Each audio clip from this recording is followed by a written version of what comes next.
let's talk about a Chinese poetry. In Chinese poetry, there are three eras: the early, the classical, and the modern poetry. So let's talk about those three eras of Chinese poetry.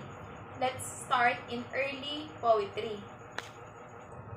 Early Chinese poetry, as their other civilization, the folk song and stories of early people are the origins of Chinese poetry, and the others form art. So the example of this early Chinese poetry is the Shi Jing. Shi Jing is a translated word for a classic of poetry, also called the Book of Song. So it contains the aristocratic poems or odes and poetry from the folk song. And other example is the Chu Si, or the Song of Chu. So this poem is move on lyrical, and most of them comes from the poets Ku Yuan and Song Yu. So these books are a kind of book of poem song. So let's move on to number 2, which is the classical Chinese poetry. So what is classical Chinese poetry? So it is originated during the Han Dynasty from 206 BC to 220 AD. So what is a classical Chinese poetry? Two lyrics change and become the Fu, which is a poem that rhymes except for the beginning and ending sections, which are written in prose. These were often in the poetry essay, from which has question and answer. So another form of poetry was the Yu Fi, or the Yu Fu. They were songs lyric and folk song lyrics. So same as the early Chinese poetry, which is the Shi Jing, the song poem books.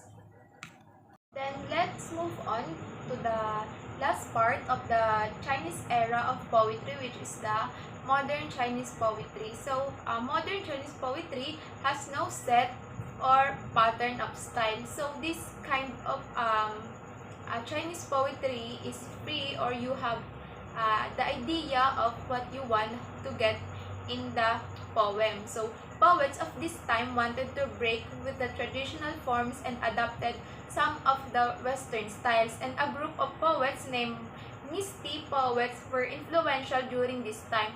They used allusion and references that made their writing obscure and hazy. So it is important to Misty poets include Bei Dao, Duo Duo, or the Guqing, and Yang Lian.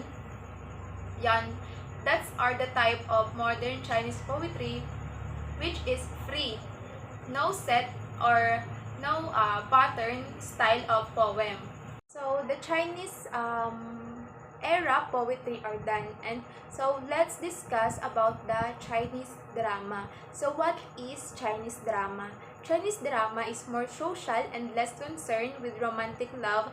That is, the Sanskrit, family, and country are frequently regarded as the more importance than the individual. So an early form of Chinese drama is the Kanjun opera, or adjutant play, which originated from the later Zhou dynasty.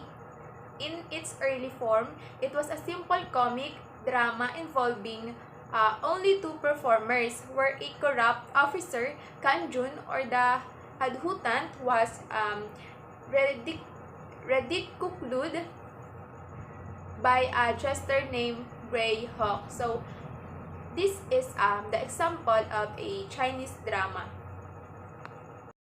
The example of Chinese drama is a Chinese theater. So the Chinese theater is unique by itself.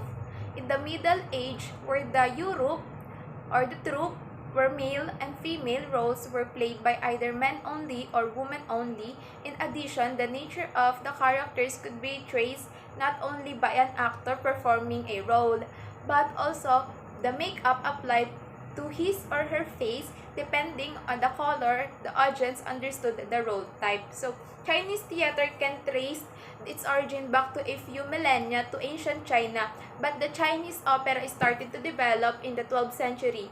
And the Western folks like like the spoken drama, Western style opera, and ballet did not arrive in China until the 20th century. So the theater of China has a long and complex history. Traditional Chinese theater generally in the form of Chinese drama in musical and nature.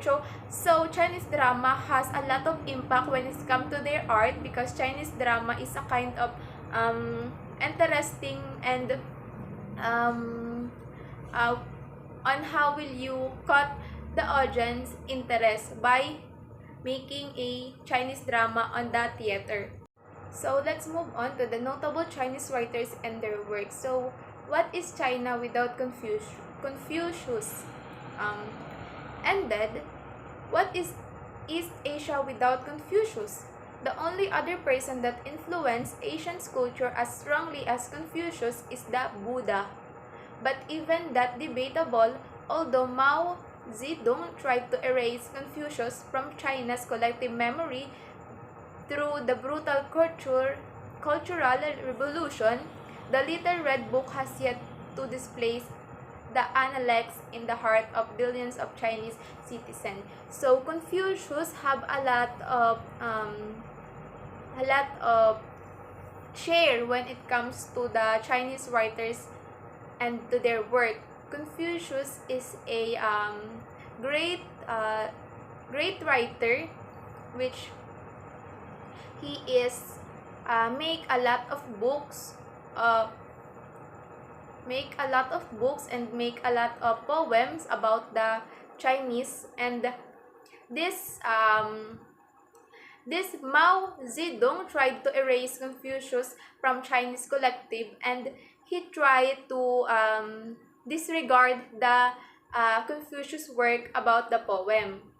So this is an example of the other notable works in Chinese poetry. The examples are the Trial of the Stone, a Chinese folk tale by Richard Kens Douglas.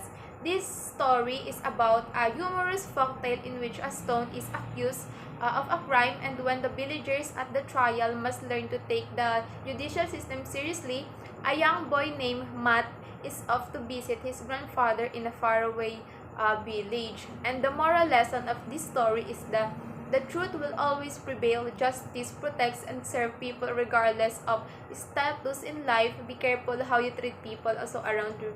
So the Trial of the Stone is a kind of story where the right of the people based on their status. So you need to we need to treat people not based on their status, but based on what they are as a person. Let's talk about a Chinese poet. Chinese poet is different from what I said earlier, because Chinese poet are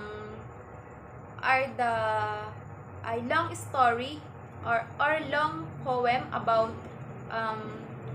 romance or about journey of something. So here are the example. Puchu means I. The example of Chinese poet, which Puchu is a gentleman poet and government official during the golden age of the Tang dynasty in China. Puchu eventually retired to a monastery when he was in the 50s. Puchu was a Chinese poet best known for his ballads and satirical poems. He wrote poems of social protest in simple, everyday language. So, Puchu is a kind of poet for experiencing the golden age on the Chinese dynasty in China. Other example of Chinese poetry is the Journey to the West. Journey to the West is commonly known to the Western readers is a supernatural novel about the world of fantastic invention in which gods and the demons loom large and vie for the supremacy. This lively fantasy relates the amazing adventure of the prize Sang as his travel toward west in search of Buddhist sutras with his three disciples, the irrelevant and capable monkey, greedy pig, and fire sand. So Journey to the West is explore a kind of exploring story, which she have a disciple, which is the monkey, the pig, and the friar sand. Uh, those are his friends and help him to his journey to to um to, to find the West. Next is the Dream of the Red Chamber. The Dream of the Red Chamber, also called The Story of the Stone Chinese, is a novel written by Shao Kin and said to be the greatest masterpiece of Chinese fiction. It described the love story, marriage, and tragedies between Jia, Bo Yu, Lin Dayu, and Shao Boy Chai. This Dream of the Red Chamber is a kind of love story which have its tragedy to make it at the ending. And I hope this Chinese era on the poetry is give you a lot information, and I hope you learn something. Thank you. Again, my name is Kim Ashley M. Pantonel, and this is the last part of my report.